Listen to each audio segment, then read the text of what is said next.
একবার ভাবেন বিপিএলে ভারতের একটা ক্রিকেটার, হ্যাঁ আছে না কিছু ক্রিকেটার, তো ওদেরকে যদি এই মুহূর্তে 8 কোটি 10 কোটি টাকা দিয়া কিনা হয় আর বাংলাদেশের একটা খেলোয়াড় ধরেন তামিম ইকবাল উড়ে না নেওয়া হয়, তারপর হচ্ছে ধরেন মুশফিকুর করিম বা রহমান ওনাকে নেওয়া না হয়, এরকম যারা আমরা যাদেরকে চিনি তাদেরকে নেওয়া না হয়, তাহলে এই দেশে দিল্লি না ঢাকা একটা স্লোগান আসবে নাকি আসবে না? আসবে।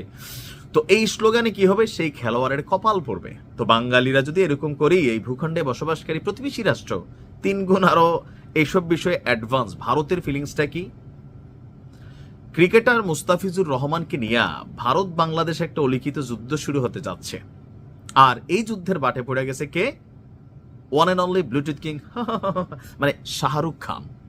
আপনারা অনেকেই জানেন যে বাংলাদেশ থেকে মাত্র হাতে গোনা 2-3 জন ক্রিকেটার যারা আইপিএলে ডাক পান, এর মধ্যে অন্যতম হচ্ছে মোস্তাফিজ।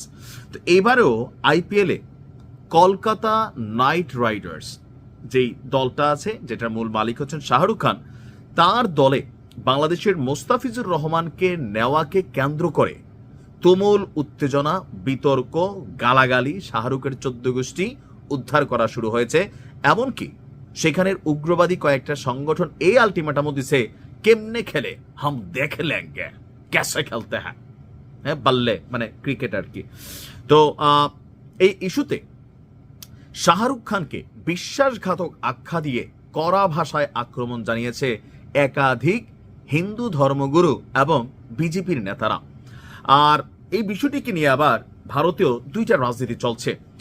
বিজেপি ঘনিষ্ঠ কিছু নেতা এবং ধর্মীয় ব্যক্তিত্বের অভিযোগ, বাংলাদেশে সংখ্যালঘু হিন্দুদের উপর সহিংসতার প্রেক্ষাপটে কিভাবে শাহরুখ খানের দল একজন বাংলাদেশি ক্রিকেটারকে তার দলে নেয়।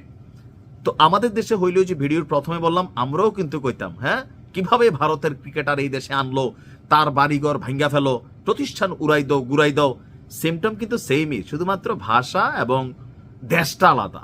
তো ভারতের যা করতেছে তাদের দেশে তারা শতভাগ যৌক্তিক। তবে আমাদের দেশের কিছু সুবিধাবাদী ক্রিকেটার আছে, এর মধ্যে মোস্তাফিজুর রহমান আমার খুবই পছন্দের, কিন্তু রাষ্ট্রীয় কোনো ইস্যুতে এরা দেখবেন চুপচাপ বসে থাকে। এরা ক্রিকেট খেলে পয়সা কামায়, মাল কামায়, কিন্তু রাষ্ট্র নিয়া, হাদি নিয়া, অথবা এই যে যা হয় দেশে সব চুপ করে ব্যাস দইরা থাকে। হ্যাঁ গোপনে গোপনে খেলে, সর্বোচ্চ রাষ্ট্রীয় সুযোগ সুবিধা পায়। কিন্তু আপনি ভারতের দিকে তাকান, ভারতের নায়ক নায়িকা থেকে শুরু করে ক্রিকেটার, তাদের ন্যাশনাল কোনো ইস্যুতে তারা কিন্তু কথা বলে। অবশ্য তাদের দেশের ক্রিকেটারদের উপর ওইরকম ঝামেলাও হয় না, বাংলাদেশে আবার হয়। যেমন ধরেন মাশরাফি দৌড়ের উপর আছে, সাকিব আল হাসান বাংলাদেশে ঢুকতে পারতেছে না, অবশ্য দুজন আবার এমপিও ছিল রাজনৈতিকভাবে। তো এরকম অনেক কিছু কিন্তু ঘটে। এখন দেখা যাচ্ছে যে ভারতের আমজনতা যারা আছে, হিন্দুরা মানে কট্টরবাদী, তাদের বক্তব্য KKR এর ব্যবস্থাপনা যে টিম আছে, ম্যানেজমেন্ট, মুস্তাফিজুর রহমানকে দল থেকে বাদ দিতে হবে এবং তাকে দেওয়া যে পারিশ্রমিক 9 কোটি টাকার উপরে, এই টাকাটা যারা ক্ষতিগ্রস্ত পরিবার আছে তাদেরকে দিতে হবে। আর ধর্মগুরু দেবকীনন্দন ঠাকুর তিনি খুব কড়া ভাষায় সমালোচনা করেছেন। আর ভারতীয় গণমাধ্যমকে তার সাক্ষাৎকার তিনি বলছেন, বাংলাদেশে হিন্দু সংখ্যালঘুদের উপর সহিংসতার প্রেক্ষাপটে মোস্তাফিজকে দল থেকে বাদ দিতে হবে, আর তাকে দেওয়া 9.2 কোটি রুপি, বাংলাদেশি টাকা প্রায় 11 কোটি টাকা বা 10.5 কোটি প্লাস মাইনাস হবে, এটা ক্ষতিগ্রস্ত বাংলাদেশি হিন্দু পরিবারগুলোর মধ্যে বিতরণ করা হোক যাতে ক্ষমা প্রকাশ পায়। এটা না হলে কি করবে? যেখানে খেলা হবে সেইখানে এরা অ্যাকশনে যাবে, বাহিরে ঘটনা ঘটাবে। তবে কলকাতা পুলিশ খুব শক্ত অবস্থানে আছে, আর এই সকল ইস্যুতে রাষ্ট্রীয় পুলিশ বাহিনী পড়ে বিপদে, কারণ না পারে এদিকে যাইতে, না পারে ওইদিকে যেতে, 2টা ঘটনাই স্পর্শকাতর। তবে আমার মনে হয় এই মুহূর্তে মুস্তাফিজুর রহমানের উচিত ছিল আইপিএল না খেলা রাইট নাও, যেই পাল্টাপাল্টি অবস্থান আছে। তবে ভাই দিন শেষে পয়সা, হ্যাঁ পয়সার উপরে কোনো ইমান নাই, ধর্ম নাই, যেদিকে পয়সা সেদিকে আমরা।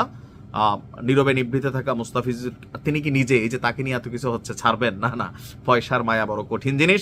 তবে আমরা চাই তিনি নিরাপদে খেলুন, আর যদি ওইখানে খেলতে গিয়ে কোনো মাইট টের খায়, এটার দায়ভার ওনার, এটা নিয়ে বাংলাদেশের মানুষ প্রতিবাদ করবে না। ভালো থাকুন।